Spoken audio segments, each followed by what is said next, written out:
दोस्तों, क्या आपने कभी सोचा है कि जब कोई नई मेडिसिन मार्केट में आती है तो उसे सबसे पहले टेस्ट कहाँ किया जाता है?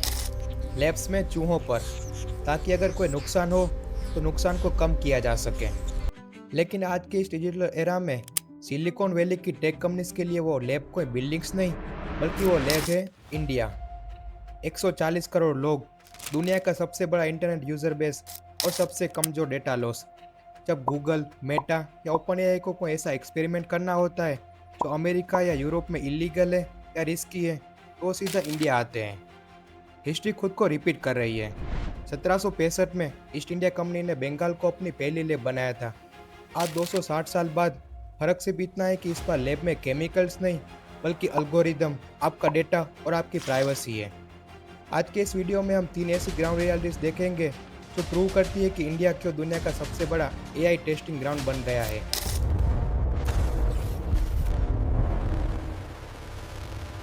पहला सबसे बड़ा रीजन है रेगुलेशन का गेम। यूरोप में एक लॉ है, EU AI act.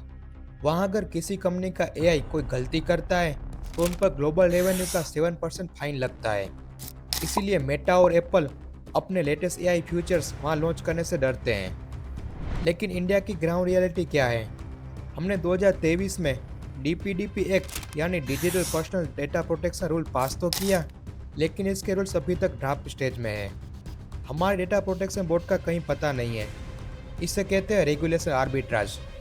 Tech companies जानती है कि इंडिया में लॉ सिर्फ कागजों पर ही है। रियल एग्जाम्पल से समझिए, जब मेटा ने अपनी नई एआई पॉलिसी लॉन्च की तो यूरोप ने उसे रोक दिया, क्योंकि वो यूजर्स का डेटा बिना साफ साफ पूछे यूज़ कर रहे थे। लेकिन इंडिया में वही पॉलिसी चुपचाप लागू कर दी गई।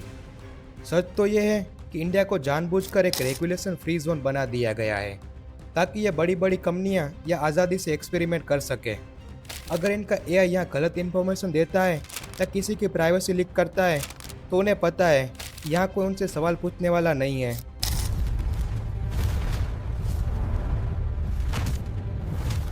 दूसरा बड़ा रीज़न है डेटा की डाइवर्सिटी।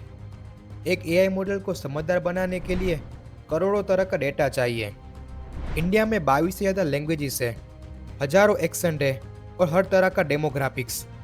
सिलिकॉन वैली के लिए हम सिर्फ कस्टमर नहीं, बल्कि हम उनके लिए रॉ मटेरियल्स है। तो अभी चैट जीपीटी ने अपना 399 वाला प्लान फ्री किया है। गूगल जेमिनी प्रो जो स्टूडेंट के लिए फ्री है। इसमें उन चैट जीपीटी और गूगल का क्या फ़ायदा? पर वह सच सुनिए, हमारा डेटा हमसे फ्री में लिया जा रहा है।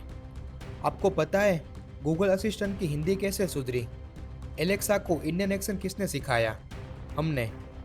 हमारा डेटा इंडिया के बाहर अमेरिकन सर्वर पर स्टोर होता है। और सबसे बड़ी आयरनी की बात यह है कि बाद में उसी डेटा से बना हुआ एआई हमें $20 पर मंथ के सब्सक्रिप्शन पर वापस बेचा जाता है। यह है डिजिटल कॉलोनाइजेशन। जैसे अंग्रेज यहाँ से रॉ मटेरियल ले जाते थे और वहाँ से फैक्ट्री में बना हुआ कापड़ हमें महंगे दामों में बेचते थे, आज वही गेम अल्गोरिदम के साथ हो रहा है। हम डेटा के मामले में तो अमीर हैं, लेकिन उस डेटा पर हमारा कोई कंट्रोल नहीं है। तीसरा और सबसे अंधेरा हिस्सा है द कॉस्ट बेनिफिट पैराडाइज। यह खुद से कुछ नहीं सीखता, उसे इंसानों को सिखाना पड़ता है। इसे कहते हैं डेटा लेबलिंग। एक फोटो में कार कहाँ है, बेड कहाँ है या कौन सा कंटेंट वायलेंट है, ये काम हजारों इंडियन यूथ छोटे छोटे कमरों में बैठकर कर रहे हैं। यूएस में वही काम करने के लिए इन वर्कर्स को $45,000 पर ईयर, यानी कि करीब करीब 38 लाख रुपीस दिए जाते हैं। लेकिन इंडिया में वही काम सिर्फ 2 से 3 लाख पर ईयर में होता है। इन वर्कर्स को दिन भर वायलेंट वीडियोस और गंदा कंटेंट देखना पड़ता है, ताकि एआई को और ज़्यादा सेफ बनाया जा सके। वेस्ट में इन वर्कर्स को प्रॉपर मेंटल हेल्थ सपोर्ट मिलता है, लेकिन इंडिया में काम करना है तो करो, वरना कोई और तैयार है। हम वेस्ट के एआई के लिए सस्ती डिजिटल लेबर बन गए हैं। हमने महल की ईंटें तो उठाई, लेकिन उस महल में रहने का हक हमें नहीं दिया गया।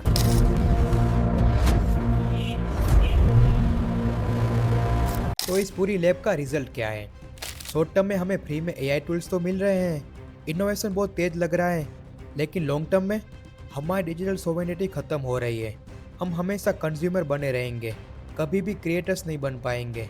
हमारी प्राइवेसी एक ऐसा कॉम्प्रोमाइज़ बन गई है जिसकी कोई कीमत ही नहीं। इसका सॉल्यूशन सिंपल है। हमें सिर्फ अवेयर होना काफ़ी नहीं, बल्कि हमें डिमांड करनी होगी कि हम डीपीडीपी एक्ट के रूल्स को तुरंत लागू करें।